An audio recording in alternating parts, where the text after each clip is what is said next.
Hello guys, welcome you all in history classes. मैं हूँ शिवानी शर्मा और आज जो है हम पढ़ने जा रहे हैं, हम मौर्य वंश के बारे में पढ़ने जा रहे हैं। तो प्लीज़ आप अपनी नोटबुक एंड पेन भी साथ तैयार रखना। कुछ नोट्स हैं तो आप इनको नोट डाउन कर सकते हो और साथ साथ मैंने एक्सप्लेन भी किए हैं ताकि आपको ज़्यादा ईजी रहे समझना। हाँ जी, तो फिर हम बात करते हैं मौर्य डायनेस्टी की। मौर्य राजवंश जिसका टेन्योर जो था 323, सॉरी यहाँ पर मैंने 326 लिख लिया है, इसका टेन्योर था 323 से लेकर 184 ईसा पूर्व तक। ठीक है, मौर्य राजवंश इतना इम्पॉर्टेंट क्यों है? इसलिए इम्पॉर्टेंट है कि एक जो इम्पॉर्टेंट प्लेस था मगध, मगध से यहाँ एक स्टार्टिंग हुई थी। मगध आपने देखा होगा एक गणराज्य था।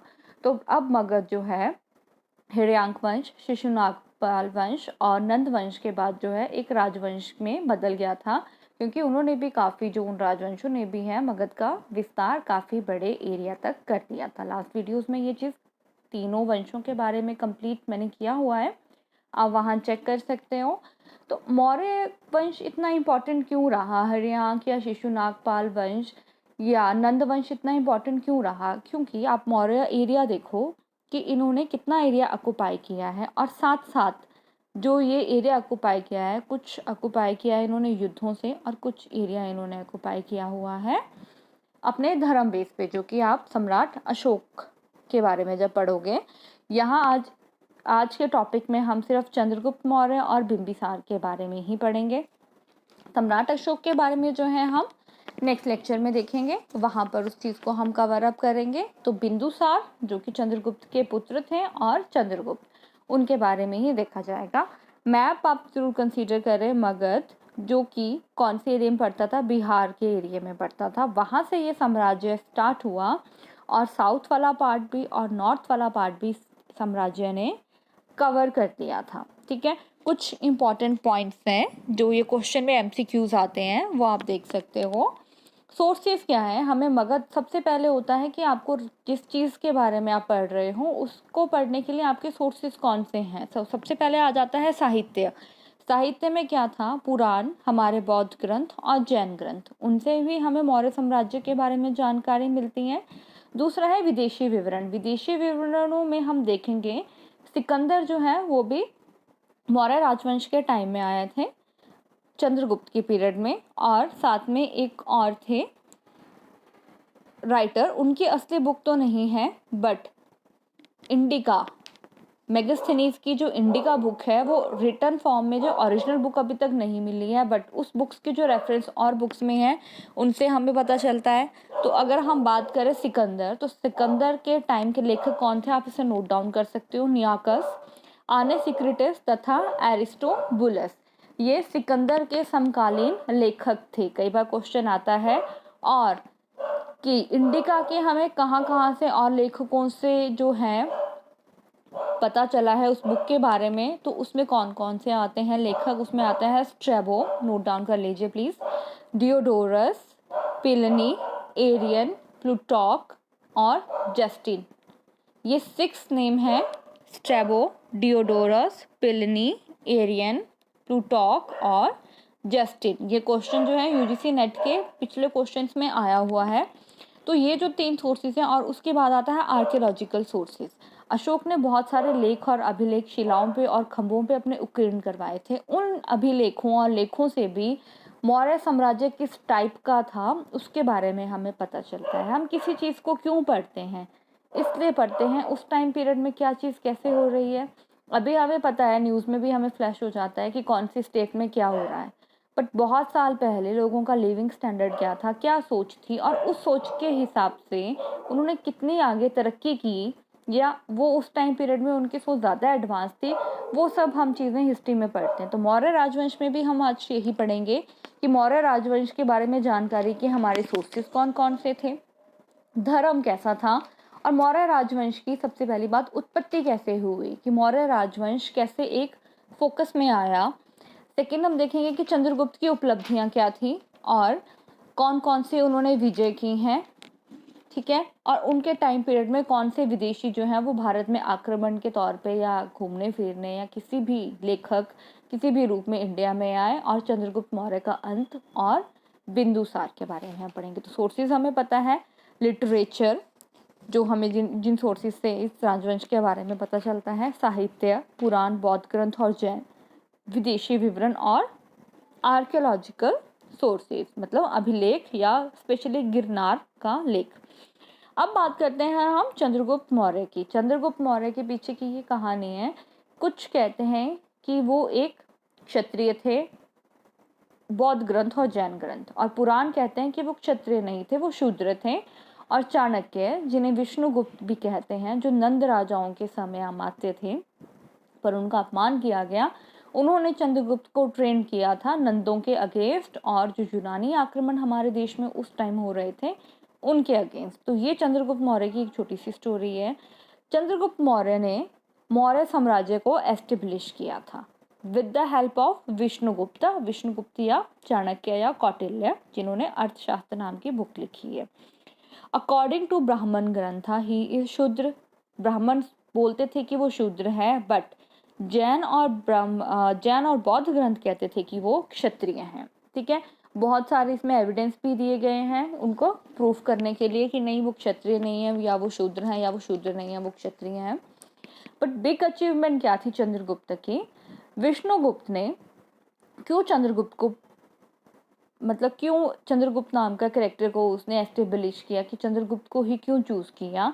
एक तो जो पर्शियन अटैक हमारी कंट्री की तरफ हो रहे थे, उनसे बचाने के लिए, जो यूनानी जो है आक्रमण कर रहे थे उत्तर पश्चिम वाले एरिया से, उनसे बचने के लिए। और दूसरा एंड ऑफ नंद रूलर, जो धर्मनंद थे उनका अंत करने के लिए, नंदों का खात्मा करने के लिए, क्योंकि नंदों के साथ जो है चाणक्य की अपनी दुश्मनी थी। तो अपने एक वचन को पूरा करने के लिए उन्होंने चंद्रगुप्त मौर्य को जो है प्रिपेयर किया। तो उनके अचीवमेंट्स क्या थी? Free country from Persia and end of Nand ruler. Next है कि लास्ट एज ऑफ चंद्रगुप्त। कहते हैं कि लास्ट जो समय था चंद्रगुप्त का, वो 298 ईसा पूर्व जो है जैन विधि से उन्होंने प्राण त्याग दिया। तो क्या जैन विधि थी वो? कि भूखा रहकर अपने प्राणों को त्याग दो। ठीक है, आप भूखे रहो और भूख से ही जो है आपका अंत हो जाए, और ये इस विधि को बोलते हैं सलेखना। ठीक है, और कौन से एरिया में किया था इन्होंने? ये प्रोसेस हुआ था श्रावण वेलगोला, जो कि मैसूर में है। और अभी भी जो श्रावण वेलगोला की छोटी सी पहाड़ियाँ हैं, जिन्हें चंद्रगिरी कहते हैं, वहाँ पर चंद्रगुप्त नाम की बस्ती भी है। ठीक, तो लास्ट एज ऑफ चंद्रगुप्त 298 ईसा पूर्व जैन विधि से प्राण त्याग दिए। ये इन्हीं पॉइंट में से क्वेश्चन आते हैं, ये लास्ट पॉइंट ईयर के क्वेश्चन पेपर देख के ही ये मैंने नोट्स बनाए हुए हैं। नेक्स्ट हम बात करेंगे बिंदुसार की, जो कि चंद्रगुप्त के पुत्र थे, और उनका टाइम पीरियड था 298 टू 273। जो ये टाइम पीरियड होता है ये राजगद्दी का होता है, ये पूरी बर्थ डेट और डेथ डेट नहीं होती कि जब आप सिंहासन पे बैठे हो वो टाइम पीरियड लिया जाता है। ठीक है, तो ये आप ये मत समझना कि 298 में वो पैदा हुए थे और 273 में वो कब राजा बने और कब वो मर भी गए, तो ऐसा नहीं कंसीडर होता। कहते हैं कि जैन परंपराओं के नाम जो है, बिंदुसार की जो मदर का नाम था वो दुर्धरा था। ठीक है, और यूनानी लेखक जो बिंदुसार को कहते हैं, ये क्वेश्चन आया हुआ है कि यूनानी लेखक उन्हें कहते थे अमित्रोकेरीज। ठीक, और जिसका संस्कृत में मतलब होता है, अमित्रोकेटीज का मतलब होता है अमित्र घात, मतलब शत्रुओं का नाश करने वाला। ओके, एक और कि जो तिब्बती इतिहासकार थे तारानाथ तिब्बती इतिहासकार थे, उन्होंने बिंदुसार की उपलब्धियों के बारे में जब डिटेल दिया है तो उन्होंने कहा था कि उन्होंने 6 नगरों के राजाओं को नष्ट कर दिया और पूर्वी पश्चिमी समुद्र के बीच का जो एरिया है उस एरिया पे अपना अधिकार कर दिया। और अकॉर्डिंग टू दिव्यवदान, जो एक बौद्ध ग्रंथ है, कि तक्षशिला में होने वाले विद्रोह का वर्णन करता है कि उनके दरबार के लिए बिंदुसार ने अपने पुत्र अशोक को भेजा था। ठीक, कि जो विद्रोह हुए थे बिंदुसार के समय में, तो उन विद्रोहों को दबाने के लिए अपने पुत्र अशोक को भेजा था। ये क्वेश्चन कई बार आया हुआ है कि चंद्रगुप्त के दरबार में, बिंदुसार के दरबार में कौन कौन से जो विदेशी हैं वो एज अ दूत आए थे। तो डायमेकेटिस नामक एक राजदूत जो है बिंदुसार के दरबार में भेजा था सीरिया के राजा एंटीओकस ने डायमेकिस। ठीक, क्वेश्चन आता है कि कौन सा राजदूत आया था सीरिया से, तो सीरिया से आया था डायमेकिस नाम का राजदूत बिंदुसार के दरबार में, और ये जो है मेगास्थनीज के जगह पे आया था। ठीक है। एक और जो मिस्र के राजा थे टॉलमी द्वितीय फिडाल्फिस, उन्होंने जो है डायनोसियस को भेजा था। डायमेकेसस आए थे सीरिया से, और मिस्र से आए थे डायनेसियस। ठीक।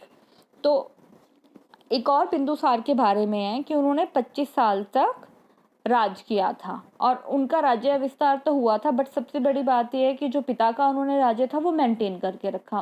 उनके टाइम में जो विद्रोह हुए थे वो तो अशोक ने दबा दिए थे, और बिंदुसार के टाइम में ज़्यादा युद्ध नहीं हुए थे। अभी तक इतने एविडेंस युद्धों के उनके टाइम के ज़्यादा नहीं मिले, तो शांति का ही पीरियड रहा था।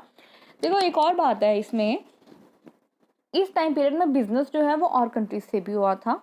तो बिंदुसार ने जो सीरिया के नरेश थे, सीरिया के किंग थे, उनसे 3 चीज़ों की मांग की थी। एक तो मीठी मदिरा, दूसरा सूखी अंजीर, और एक दार्शनिक।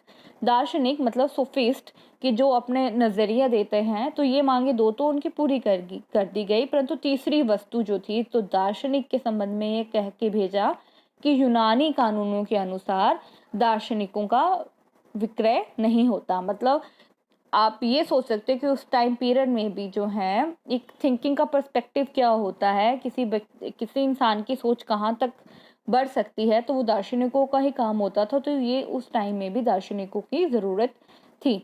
एक और चीज़ जो दिव्य वरदान के अनुसार है कि अवंती राजा का उपराजा जो है वो अशोक था। अशोक धीरे धीरे अराइज हो गया था, तो जो अवंती राष्ट्र था, अवंती राष्ट्र के जो उपराज्य थे वो अशोक थे। तो अशोक स्टार्टिंग में कहाँ थे, ये क्वेश्चन अगर आया तो अकॉर्डिंग टू दिव्य वरदान वो थे अवंती में। और बिंदुसार की सभा में 500 सदस्यों वाली मंत्री परिषद होती थी, और जिसका प्रधान था खलाटक। ओके। बिंदुसार की मंत्री परिषद का प्रधान कौन था, खलाटक। और कहते हैं कि बिंदुसार ने 25 वर्ष तक शासन किया, और थेरवाद परंपरा के अनुसार बिंदुसार ब्राह्मण धर्म का अनुयायी था। तो पिता ने जो है प्राण त्यागे, चंद्रगुप्त ने जैन के अकॉर्डिंग, और बिंदुसार थे ब्राह्मण धर्म के अनुयायी।